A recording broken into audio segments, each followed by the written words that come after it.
Bonjour à toutes et à tous. Je vais me prêter au jeu de Fabien et vous dire, vous raconter un des livres qui m'a marqué. Alors je crois qu'un des tout premiers essais d'économie que j'ai lus lorsque j'étais au lycée, sans doute en première, a été Un choc de nations d'Anton Brender.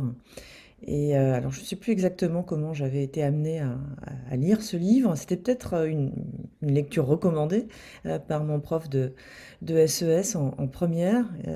J'ai le souvenir d'un prof passionné, passionnant, qui m'a réellement donné envie de comprendre et d'étudier la matière. Et je me souviens en tout cas que ce livre m'avait beaucoup plu. Et il m'avait fait ressentir une sorte d'évidence. L'évidence, c'était que ce type d'analyse était absolument nécessaire à la compréhension du monde et que j'adorerais être capable de produire des analyses comme ça. Et à cet essai, alors c'était une analyse de la mondialisation qui était en train de se dérouler. Et je crois que ce qui m'a plu, c'est que précisément ce livre donnait à comprendre un processus en cours, donc était très en prise avec le réel. C'était un processus encore très nébuleux. Il n'hésitait pas non plus à prendre le contre-pied de ce qui par ailleurs était présenté comme des certitudes. Et notamment, je me souviens que il défendait l'idée que les États n'étaient en rien rendus impuissants par la mondialisation et qu'ils avaient, autant que les entreprises, des stratégies à déployer.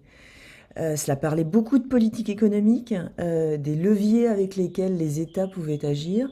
Il y avait une dimension très prescriptive, normative, qui, avec le recul, correspond tout à fait à l'économie telle que j'aime la pratiquer. Et puis, sur la forme, je crois me souvenir aussi que je n'avais pas ressenti de barrière. Je m'étais sentie embarquée.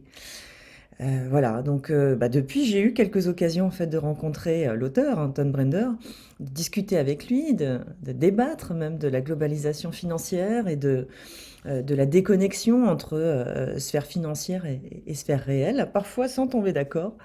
Quoi qu'il en soit, je crois que son livre fait réellement partie de ce qui m'a permis de trouver ma voie et peut-être aussi même de trouver ma voie VOX, c'est-à-dire ma façon en fait de faire et de dire l'économie. Voilà, merci. Bonne lecture à tous et à toutes.